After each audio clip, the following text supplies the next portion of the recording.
Welcome back. With a look at what's going on in the world of sports, here's Paige McGowan. Thanks, Tyler. We were patient all summer, but it's finally that time of year. Basketball season is back. Both Humber teams face their longtime rivals, the Sheridan Bruins, Tuesday night in the most anticipated matchup of the season.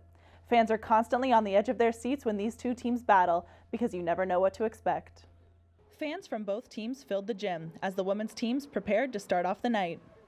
The Humber Hawks got out to an early lead with a 12-2 run to kickstart the game. Humber's solid defense forced the Bruins to an offensive dry spell, preventing them from scoring for the first 5 minutes of the game. The Hawks went into the half, leading the Bruins 42-29. Sheridan came out strong in the third quarter, outscoring Humber and cutting their lead to 5 with 9 minutes remaining.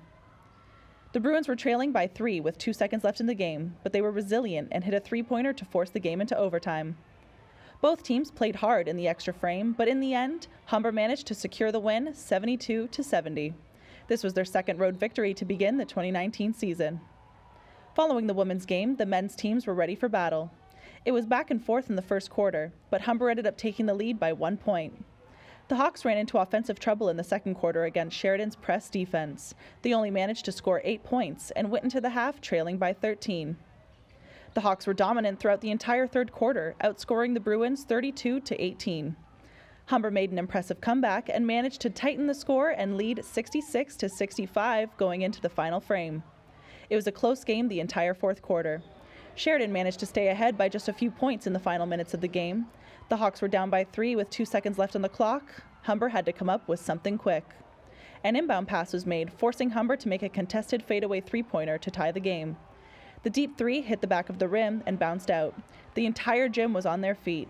Humber was expecting the refs to call a foul, but no calls were made.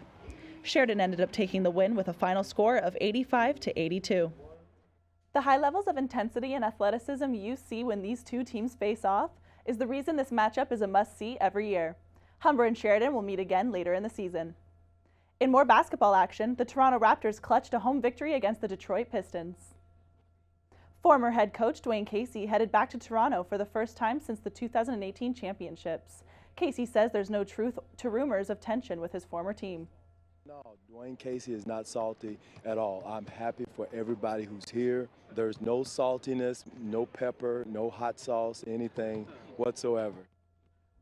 The Raptors were on fire last night, with Pascal Siakam putting up 30 points and Kyle Lowry scoring 20.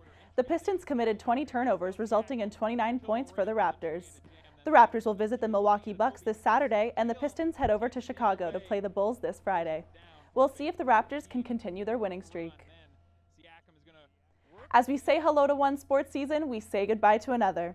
The MLB World Series final game took place last night in Houston, and the Washington Nationals did what was once thought as impossible. The Nationals won the World Series with a 6-2 victory over the Houston Astros. This is the first title in franchise history, and it comes 15 years after the team changed from the Expos and relocated from Montreal to Washington. This is also the first World Series in which every game has won by the road team. The Nats came into the series as heavy underdogs, but won the first 2 games in Houston. Nationals pitcher Steven Strasburg was named World Series MVP for both of his starts in Games 2 and 6. TSC is off to their 3rd MLS final on 4 years. Toronto FC defeated defending champion Atlanta United in the Eastern Conference final last night, 2-1. It was a subpar start to the game for Toronto as the home team came out firing and scoring in the 4th minute. TFC fought back valiantly and finished the first half with a tie. They got the go-ahead goal in the 78th minute with an unstoppable strike from substitute midfielder Nick DeLeon. TFC will face the Seattle Sounders Sunday in the finals.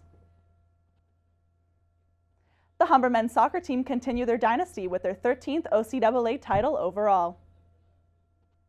Led by head coach Michael Aquino, the Hawks kept their opponent, the Fanshawe Falcons, to 0 goals.